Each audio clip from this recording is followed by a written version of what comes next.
Also, I don't have any artificial lighting today because I thought I wanted it to be a bit like darker because of like the spooky vibes. So hopefully that's what it gives. Okay, so I searched in like in the like on this like Reddit community. I basically searched in like not on the settings, but you know, like where you can like get like certain ones, like the top ones, the lowest ones, the newest comment stories, etc. posts. So I basically did like the top of all time because I'm guessing they're like the best ones because they've been like got the most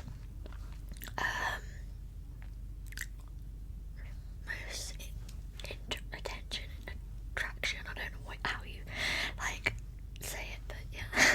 This was like from 3 years ago anyway. So this one says, bought my first house and found out it was haunted. I bought my first house in 2003 and was over the moon. Shortly after moving in, two of my neighbours began joking with me about the ghost in my house. Well, I thought they were joking, so I just played along pretending I'd seen one and it was no big deal. Well, as time went on that summer, I met more and more of my neighbours and they all brought up the same topic. Finally, an elderly woman on the block who is quite kind and friendly told me a story after I'd asked her. I knew she wasn't going to screw with my head, which is why I asked in the first place. Turned out the previous owner purchased the home and never lived there because she said it was haunted. Sounds in the night of footsteps and sobbing, and glimpses of a man sitting in the kitchen covered in blood. One of my neighbours helped with the renovations of the house and said that he was putting up drywall when he felt something lift up his dreadlocks. Though I've had paranormal experiences before. It had been years, and by then I just chalked it up to night terrors. One day I went to a small neighbourhood video store to rent a movie. I had to fill out a form with my demographic data and then my credit card info. The owner of the store looked at the form and said, "Oh my god, you live in the house." I asked her what she meant, and she explained that a former employee had committed in my house. She came to the house as soon as she'd heard, but the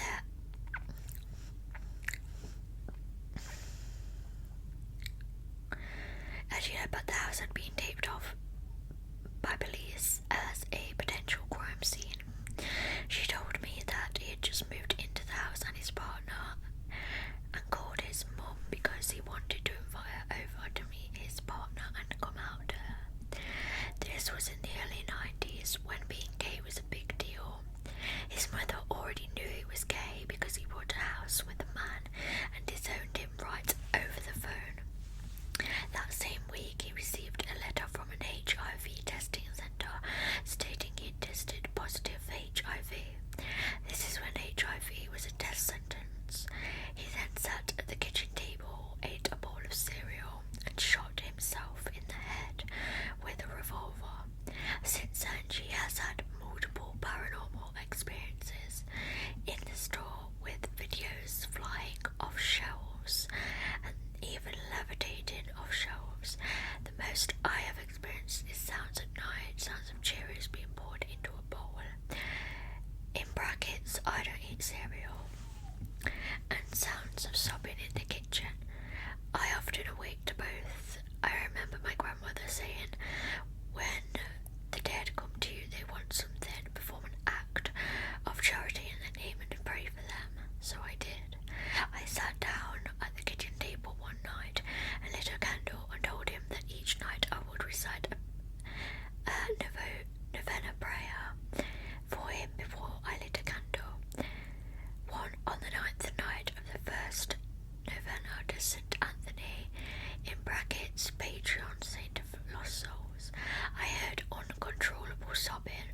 strong presence of grief and despair, and the sound of hyperventilating breathing, as though someone could not catch their breath.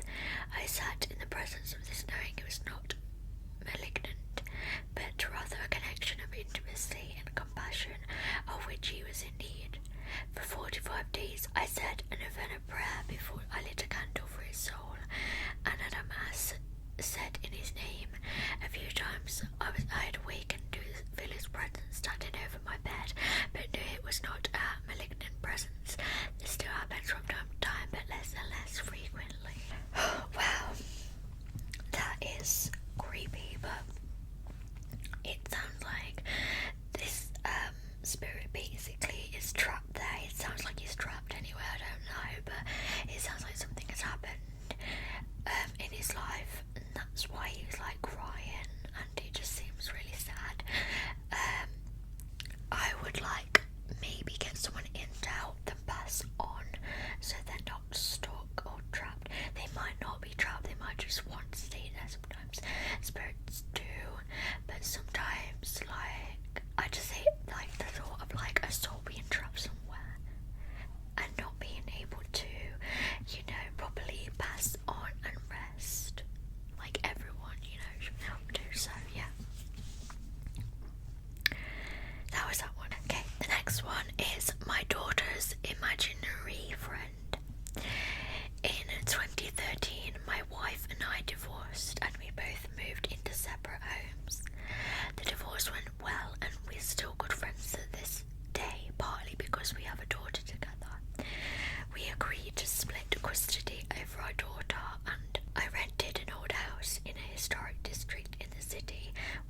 without being moved.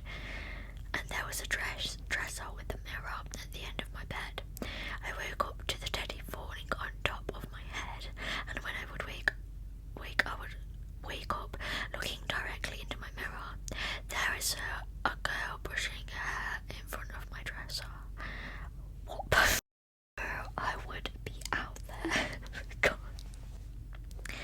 I rubbed my eyes numerously, and instead of her disappearing, she became more clear. But the more I stared, it was like I was looking at myself when I was even younger, like 6-7-year-old. As she had thick auburn hair, but was wearing a very old style / type of nightgown.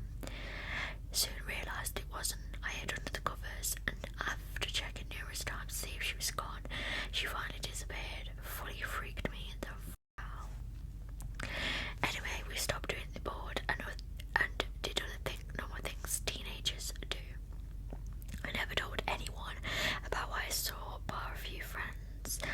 Put it down to that I was seeing things I'm still dreaming. Fast forward 11 years. I'm now 26. I picked up my sister and was driving her home, and she randomly starts talking about when my friend and I painted the board.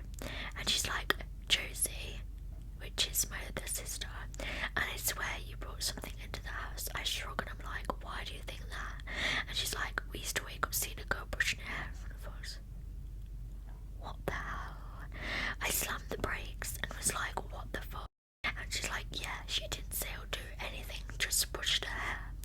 And then I fessed up that I saw her too, but I thought I was dreaming.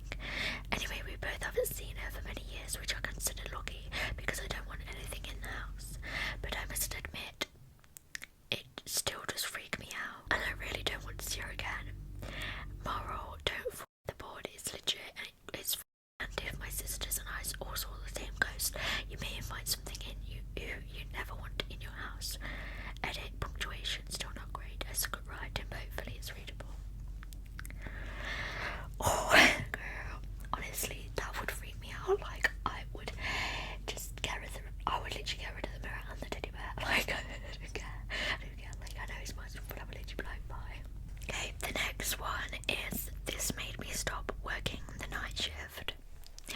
I worked as a PSW on the night shift at a long-term care home. I had a resident bell ring at 2:59 a.m. I went in and asked her what she needed, and she proceeded to yell that there was a man in her bathroom and I needed to get him out. In brackets, weird people who would wander into other rooms. In bracket. So I asked her what the man looked like, and she said that he was a black figure and he had no face. I calmed her down and then told whoever was in the bathroom that they had to leave her alone. I then went back to my charting. Around 3:10, I had another call bell ring, but from the other side of the floor. From where the first bell went off, I went into this resident's room. Bracket, this particular resident would ask for pain meds around this time, end bracket, and I asked if he needed meds. He told me, and I quote, "There's a creepy man in my room with no face, you need to get him out." My blood ran cold, and I had a nurse stay with me on the floor for the rest of my shift. I have more stories if anyone wants to hear them. Girl, that is crazy. I don't know if any other staff at the same thing, but jeez, what the heck? That is so creepy. I'm gonna see if there's any other. Okay, so now I've gone on to the paranormal community thread instead of the scary stories one, so we do a bit more paranormal. So this one says, it was raining pretty hard one night and I was about to go to bed. Our dog decided to start going nuts, barking at the corner of the family room. We just moved in, so there wasn't anything in there, but she just kept constantly barking and nothing. I tried to pull her away, but she wasn't having any of it. She started showing her teeth and snarling, which she never does. I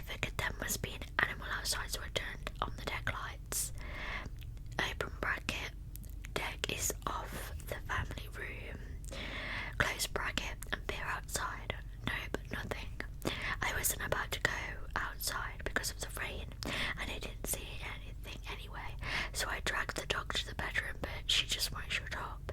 Finally decided to get my shoes and umbrella on and walk around the house. Found one of my neighbours curled up along the side of the deck trying to protect himself from the rain. He's disabled and a little slow. He usually goes out for walks in the neighbourhood. He got caught in the rain and couldn't find his house. If my dog hadn't gone nuts, he might have been out there all night. Jeez. So that was not really like scary. It's like a creepy. Not really. Like it is, but it's like then you're like, oh, it's just like my neighbour. Do you know what I mean? But like animals are usually like, do you know what I mean? Like if your animal's acting like that, something's definitely off because they don't act like that or nothing. So I was home alone one night in middle school. I was in my room, open bracket, which is right above our kitchen, close bracket, watching TV. I had already shut all of the lights off downstairs because I was eventually going to fall asleep and didn't want to get yelled at for leaving the lights on. So I'm laying in my bed, the family dog, open quote, Chesapeake Bay Retriever, I don't know if I pronounced that right, bracket, was lying next to me when I heard cabinet doors open and shut. It wasn't like they all opened at once and then shut, but more like one after another for a few seconds. I freeze and look at the dog, open quote, who at this point was an old lady, end quote, who perked up and looked at me. I peek out my window that overlooks our driveway. Now I don't think anyone was in the house because, well, the dog was lazy as fuck. She was a great guard dog, and she would have responded if the door opened or whatever. So after a few seconds, the dog gets up and starts moving towards the stairs, and I decide to follow, fully confident that if anyone was down there, she would scare them. I grab my softball bat and my cell phone and follow her downstairs. As we come downstairs, I notice the lights are on in the kitchen, and I dial 911 because I know I shut the lights off prior to going upstairs. When we get in the kitchen, all the cabinet doors were open, which was obviously not how I left it. That's when I noticed that the door was still locked, so I thought whatever did this was still in the house. So I quickly ran upstairs to my parents' closet, called my parents and told them what's up. They came and we obviously didn't find anyone or any trace of anyone being in the house. We still do not know why the light was on and cabinet doors were open, but we had some other paranormal like occurrence happen around that time, so we chalked it up to the household ghost. That is so creepy. What the heck? I don't know if I could live in a house that like was really super just like I don't know,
said some